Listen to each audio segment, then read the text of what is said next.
Hello, everybody, and welcome back. I'm Dr. Pacrat, and today's lecture will be over SCP-330. Now, there's a very particular reason why we're going over this SCP today. As I'm sure most of you know, it's Halloween, and though the Foundation has many horrifying creatures locked up in its walls, I thought we'd take a step back and look at the classics of Halloween: candy and greed. Now, let's begin. SCP-330. Item: SCP-330. Object Class: Safe. Special Containment Procedures.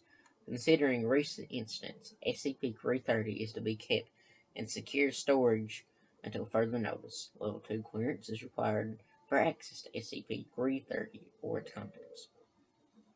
All direct experimentation of SCP-330 is to be conducted using D-Class personnel with no genetic history of diabetes. No more than 2 samples are to be removed from SCP-330 at any time, except during exposure testing. Description: SCP-330 appears to be a small, round, stainless steel bowl filled with a variable amount of individually wrapped pieces of candy. Taped to the side of the bowl is a handwritten note reading, "Take 2. Take no more than 2, please."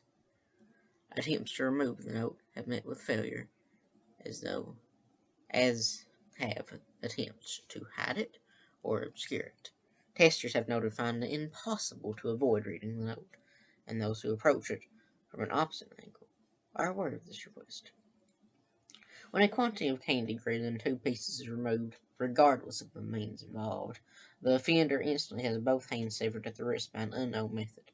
Testing involving remote manipulation by D-Class personnel have resulted in the operator's hands being removed, despite having no direct contact. Inspection of the incision reveals the cut is made at a molecular level, leaving no tool marks or identifying factors.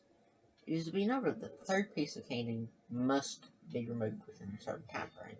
After 24 hours, the count resets and additional candy be removed. Discovered 3 days after Halloween of 20 redacted, when a police investigation, which was believed to be a case of ritualistic dismemberment, was launched. SCP-330 was seized as evidence, but all attending officers were killed after Officer Redacted emptied the bowl contents. The cause of death was a result of dated expunged.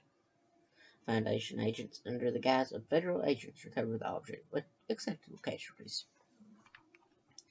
I don't want to know what the Foundation considers acceptable casualties.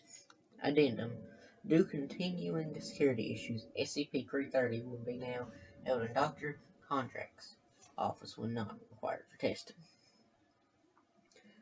Name: Researcher Locked. I'm sorry if I mispronounced this name. Please let me know if any of you are aware of this individual and how to pronounce his name properly. Subject D33001. A double amputee equipped with a prosthetic 4 arms and hands was told to remove 3 pieces of candy from the bowl.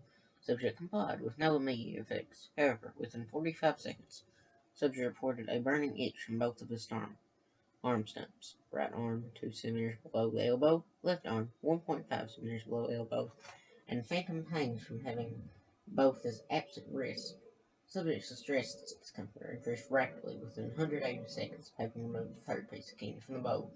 Subject began forcibly removing both his own prosthetics. Upon hurling the prosthetics to the ground, subject reported that the discomfort had ceased.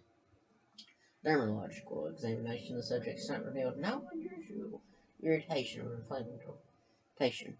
Mechanical examination of the subject's prosthetics revealed that in addition to the physical damage sustained by being hurled to the ground, the prosthetics had been data expunged.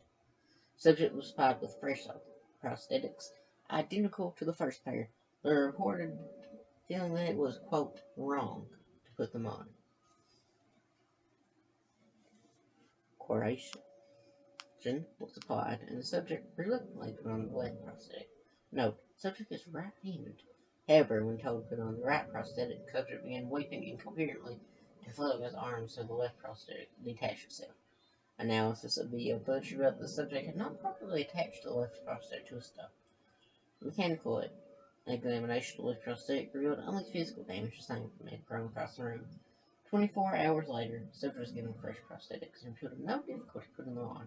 Subject not terminated as D-class amputees who are already used to prosthetics are in short supplies. And that was SCP-330.